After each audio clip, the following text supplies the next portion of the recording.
नमस्कार दोस्तों, आपका स्वागत है अपनी YouTube चैनल PFP में। आज हम HDFC ट्विंस के बारे में चर्चा करने वाले हैं। तेज़ी की तैयारी नज़र आती है तो किस प्रकार से एज ए रिटेलर हम प्लान कर सकते हैं, इसके बारे में आज हम चर्चा करने वाले हैं। शुरुआत करते हैं HDFC बैंक से। सबसे पहले फाइनेंशियल ट्रेंड पे नज़र डाल देते हैं। आप देख पाएंगे फाइनेंशियल ट्रेंड काफ़ी हेल्दी नज़र आता है। 2022 में बैंक ने ऑल टाइम हाई रेवेन्यू और प्रॉफिट रिपोर्ट किया है, जो कि बहुत अच्छी बात है। शेयर होल्डिंग पैटर्न के बारे में बात करें, टोटल प्रमोटर होल्डिंग है 25.73%, जिसमें से कुछ भी प्लेज नहीं है। Mutual fund 18%, other DIA 9%, FII 32%, retail and other category में ऑलमोस्ट 15% की हिस्सेदारी नजर आती है। शेयर होल्डिंग पैटर्न अच्छा नजर आता है। रीसेंट ट्रेंड्स के बारे में बात करें तो DIAs अपना स्टेक ग्रेजुअली बढ़ाते जा रहे हैं, जबकि FIIs का स्टेक आपको कम होता हुआ नजर आता है।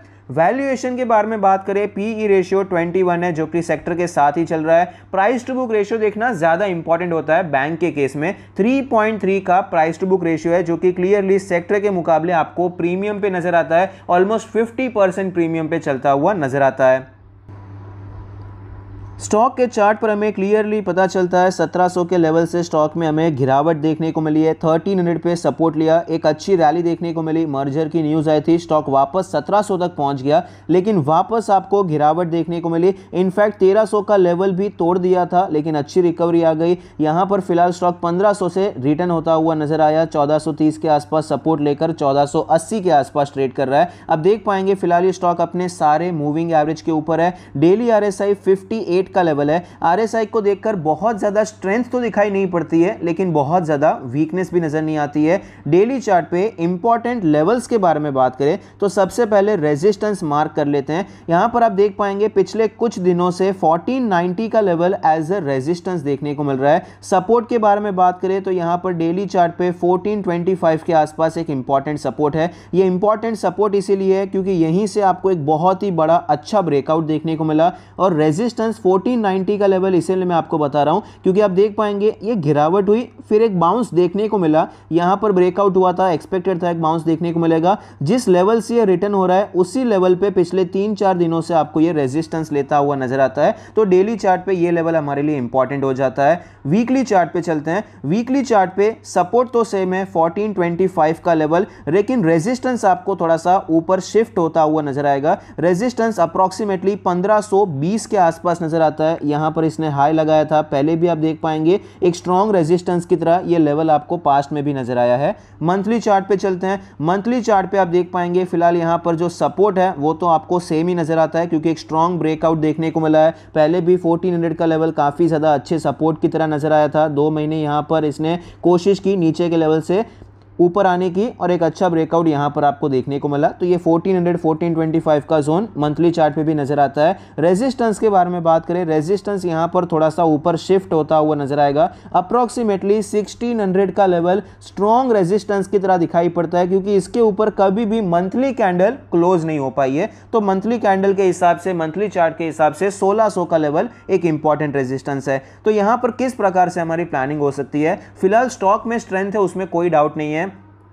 अब बैंकिंग सेक्टर को देख लीजिए, आज ज्यादा मजबूती आपको HDFC ट्विंस में देखने को मिली है। निफ्टी में आपको वीकनेस देखने को मिली, फिर भी आपको HDFC ट्विंस मजबूत नजर आते हैं, और यहां पर अच्छा सेटअप भी आपको नजर आता है, क्योंकि 3 महीने कॉन्सोलिडेट करने के बाद एक अच्छा ब्रेकआउट देने के बाद आपको थोड़ी सी रैली देखने को मिली। 1500 तक स्टॉक गया, 1510 तक गया रहेगा, उसके बाद आपको गिरावट देखने को मिली। ये पहली बार है कि स्टॉक ने अपने सपोर्ट को रीटेस्ट किया है, तो ये एक अच्छा ट्रेड बनता है। यहां पर प्रोबेबिलिटी होती है कि स्टॉक ऊपर जा सकता है। मान लीजिए स्टॉक फिर से नीचे आता है, तीसरी चौथी बार सपोर्ट पे ले रहा है, तो यहां पर हम इतना ज्यादा पैसा नहीं लगा सकते, इतना ज्यादा प्रोबेबिलिटी नहीं होता है जीतने का। चांसेस हैं कि सपोर्ट टूट सकता है, लेकिन फिलहाल क्या है, फिलहाल पहली बार स्टॉक ने यहां पर रीटेस्ट करने की कोशिश की है, तो ये हमारे लिए एक अच्छा ट्रेड हो सकता है। अच्छा यहां पर बाइंग अपॉर्चुनिटी हमें मिल सकता है। तो किस प्रकार से प्लान हो सकता है? डेली चार्ट पे हमारा जो रेजिस्टेंस है 1490 का लेवल है। मैं आपको आवरली चार्ट पे दिखाना चाहूंगा, शायद थोड़ा सा और ज्यादा क्लियरली हमको पता चलेगा। अब देख पाएंगे 1490 जो कि 2-3 दिन एज अ सपोर्ट काम किया, फिर टूट गया, फिर same level as a resistance आपको पिछले कुछ दिनों से नजर आता है। तो ये लेवल काफी ज्यादा इंपॉर्टेंट रहने वाला है। अगर ये लेवल आपको टूटता हुआ नजर आता है तो आप खरीदारी करने के बारे में सोच सकते हैं। अगर ये कल के कल ये लेवल टूट जाता है और आप खरीदारी करते हैं तो आपका स्टॉप लॉस अप्रॉक्सीमेटली 1460 के आसपास होना चाहिए। अगर 1-2 दिन वेट करता है, यहां पर वेट करके ऊपर जाता है, तो जहां पर भी ये बेस बना के ऊपर जाएगा उसके नीचे आप स्टॉप लॉस लेने के बारे में सोच सकते हैं और शॉर्ट टर्म के लिए आप अपनी एंट्री बना सकते हैं। आपका जो टारगेट हो सकता है 1520, 1550, ये सारे लेवल्स हो सकते हैं। अगर आप मिड टर्म के लिए खरीदना चाहते हैं तो मिड टर्म के लिए सेम कंडीशन में आप एंट्री ले सकते हैं, लेकिन आपका स्टॉप लॉस नीचे हो जाएगा। स्टॉप लॉस आपका 1425 के आसपास हो जाएगा और आपका टारगेट 1600 का लेवल हो जाएगा। इस प्रकार से हम अपना पोजिशनल ट्रेड प्लान कर सकते हैं। लॉन्ग टर्म के बारे में बात करें तो लॉन्ग टर्म के लिए भी अब करंट मार्केट प्राइस पे भी चाहे तो खरीदारी के बारे में सोच सकते हैं, या 1490 के ऊपर जाता है तब खरीदना चाहें तो भी कोई प्रॉब्लम नजर नहीं आती है। अब HDFC लिमिटेड के बारे में चर्चा करते हैं। HDFC लिमिटेड में कंपैरेटिवली ज्यादा स्ट्रेंथ देखने को मिली है, 1.5% ऊपर जाता हुआ नजर आया। फाइनेंशियल ट्रेंड आप देख पाएंगे आपको अच्छा नजर आता है। रेवेन्यू पिछले साल के कंपैरिजन में थोड़ा नीचे जरूर गया है, लेकिन प्रॉफिट आपको ऊपर बढ़ता हुआ नजर आया, मतलब कंपनी के मार्जिन में इंप्रूवमेंट हुआ है, जो कि अच्छी बात है।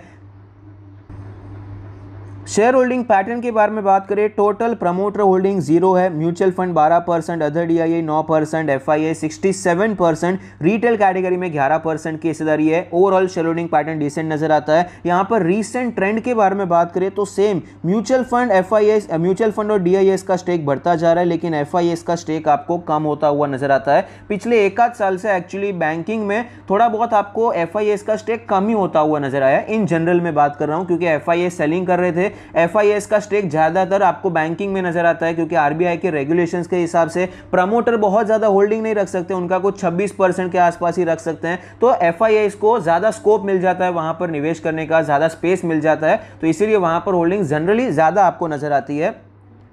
इसीलिए सेलिंग हो रही है तो ऑफ कोर्स जहां पर होल्डिंग रहेगी वहीं पर सेलिंग होगी, लेकिन मर्जर के न्यूज के बाद भी आपको सेलिंग थोड़ी सी एक्सेलरेट हो यहां पर होती हुई नजर आती है।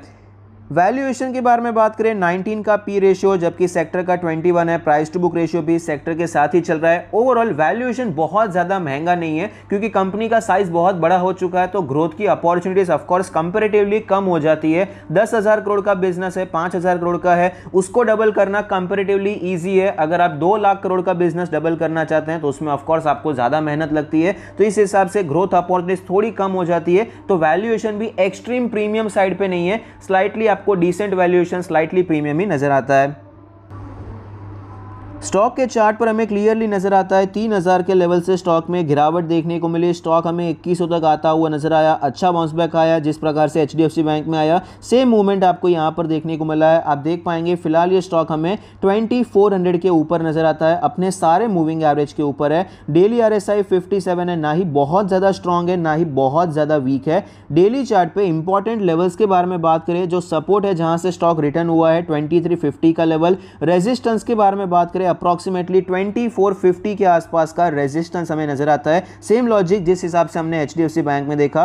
वीकली चार्ट पे चलते हैं। वीकली चार्ट पे सपोर्ट तो सेम है, रेजिस्टेंस थोड़ा सा ऊपर शिफ्ट हो जाएगा, 2500 का लेवल है, पहले भी ये लेवल एज ए रेजिस्टेंस आपको दिखाई पड़ता है। मंथली चार्ट पे चलते हैं। मंथली चार्ट पे जो सपोर्ट नजर आता है वो तो सेम है, क्योंकि एक स्ट्रॉन्ग ब्रेकआउट आपको उस लेवल से देखने को मिला है। जबकि रेजिस्टेंस के बारे में बात करें, रेजिस्टेंस आपको ऊपर शिफ्ट होता हुआ नजर आएगा। अप्रॉक्सीमेटली जो रेजिस्टेंस हमें नजर आता है 2650 का लेवल है, क्योंकि रेंज में था, ब्रेकआउट हुआ, फिर ये लेवल ट्राई कर रहा था होल्ड करने की, लेकिन नहीं कर पाया, फिर आपको गिरावट देखने को मिली। तो ये level as a important resistance हमें मंथली चार्ट पे नजर आता है। तो फिलहाल किस प्रकार से हमारा प्लान होना चाहिए, तो अगर ये स्टॉक हमें 2450 के ऊपर जाता हुआ नजर आता है तो हम खरीदारी के बारे में सोच सकते हैं। एक बार हम आवरली चार्ट पर देख लेते हैं। आप देख पाएंगे आवर्ली चार्ट पर आपको 2450 के ऊपर एक रेजिस्टेंस नजर आता है। यहां पर एक ट्रेंड लाइन है, एक्चुअली उसका ब्रेकआउट हो चुका है, लेकिन 2450 के ऊपर जाएगा तो एक अच्छा कंफर्मेशन आपको मिलेगा। जितना क्लीन चार्ट आपको HDFC बैंक में मिल रहा है उतना ज्यादा क्लीन नहीं है, क्योंकि इसका रेजिस्टेंस थोड़ा सा ऊपर यहां पर दिखाई पड़ता है, जबकि HDFC बैंक में सेम लेवल पे आपको वो रेजिस्टेंस नजर आता है। तो किस प्रकार से हम प्लान कर सकते हैं, अगर ये 2450 के ऊपर जाता है खरीदारी कर सकते हैं। स्टॉप लॉस आपको 2375 का लेना पड़ेगा। आप इस प्रकार से शॉर्ट टर्म के लिए पोजीशन बना सकते हैं। आपका जो टारगेट हो सकता है शॉर्ट टर्म के लिए, जो रेजिस्टेंस हमें नजर आता है 2520 के आसपास, 2550 के आसपास आपका टारगेट आप प्लान कर सकते हैं। ये इस हिसाब से आप शॉर्ट टर्म के लिए खरीदारी कर सकते हैं। पोजिशनल ट्रेडिंग के लिए खरीदारी सेम होगी, लेकिन स्टॉप लॉस आपका 2350 के नीचे हो जाएगा और टारगेट आपका हो जाएगा जो हमने मंथली चार्ट पे देखा था अप्रॉक्सीमेटली 2600 का लेवल। मंथली चार्ट पे हमने देखा था 2600 2650। इस हिसाब से आप अपना टारगेट पोजिशनल ट्रेडिंग में प्लान कर सकते हैं और लॉन्ग टर्म के लिए भी ऑफकोर्स आप खरीदारी करने के बारे में सोच सकते हैं।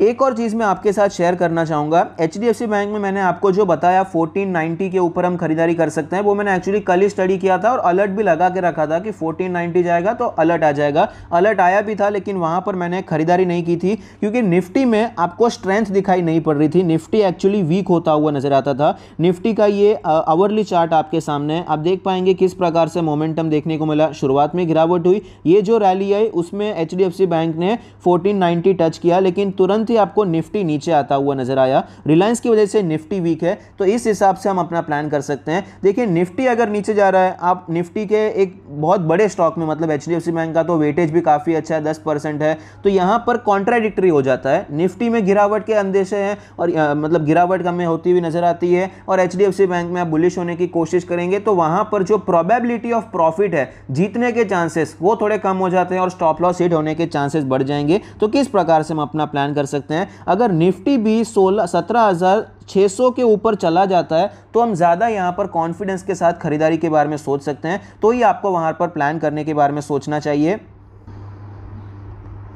वरना कई बार क्या हो सकता है कि वो 1491 92 एक बार में झटके में चला जाएगा, लेकिन बाद में वापस आपको नीचे भी आता हुआ नजर आ सकता है। तो इस हिसाब से आप ध्यान रख सकते हैं, इस हिसाब से आप प्लानिंग करने के बारे में सोच सकते हैं। या तो फिर आप क्या कर सकते हैं, अभी देखिए अगर आप वेट ही करेंगे कि ये 17,600 के ऊपर निकल जाए, तब तक हो सकता है कि HDFC बैंक ऑलरेडी 1500 तक पहुंच जाएगा, तो आपको रिस्क रिवॉर्ड रेशियो अच्छा नहीं मिलेगा। तो आप छोटी क्वांटिटी में एंटर कर सकते हैं। सपोज आप जनरली रिस्क लेते हैं पर ट्रेड 1000 रुपए का रिस्क लेते हैं, इस बार आप 200 या 250 रुपए का रिस्क लेके एंटर कर सकते हैं। अगर निफ्टी भी सपोर्ट करता है, ओवरऑल मार्केट भी सपोर्ट करता है, तो आप अपनी क्वांटिटी बढ़ा सकते हैं और एडिशनल क्वांटिटी परचेस करने के बारे में सोच सकते हैं। इस हिसाब से आपका प्लान हो सकता है। आई होप आपको ये वीडियो पसंद आता है, कुछ सीखने को मिलता है। Thank you, stay happy, happy investing.